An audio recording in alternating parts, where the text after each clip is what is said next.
Next up on the workbench we've got, I forgot what this is called exactly, but it reminds me, sorry, it's called Smoke and Dust or something, Ashes and Dust. And it has this weird game dynamic whereby if you kill that thing, it splits up into this and that. This just being a pile of dead bodies and this being the ashes of evil that sort of surround it.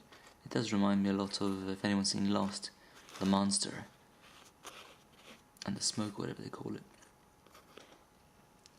You know, in all those famous scenes where it kind of goes like this to a person and looks at it and then goes off. So that'll be quite fun and atmospheric. I mean, for the cost of the model, I can't say it was a great sculpt. I mean, you can see that I had to try and green stuff a massive gap between the metal bit and the resin bit. I haven't got any of the new plastics. I think Malifaux, a brilliant game though it is racing off at such a pace that I think I'll just stick with the many miniatures I've got from book 2 and actually even the Avatars book. I've decided to move on from Reses slowly to Leviticus.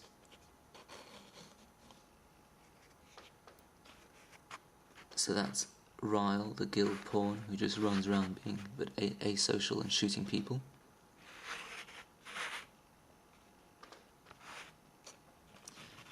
This is going to be a drowned model. I mean, it was a lot better in my head than it was in practice. The idea being that he's just stepped out of the water and you can see his legs are kind of wet up to the knee and he's thinking, right, well, someone stabbed me in the back, where are they?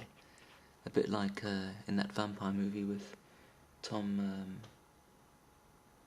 I've forgotten his name, but where he says he spent 1,000 years, you know, fighting with crocodiles for blood and gets out and wants revenge.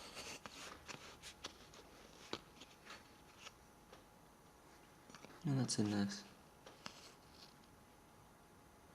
Whose face I messed up. But this is a good example of where I have finally learned that if you put down a good base coat, you know, of the actual base colour you want several times and get a good sort of good spread or whatever they call it, then the model looks a bit less patchy when you get to the end and requires less highlighting actually and takes shading better.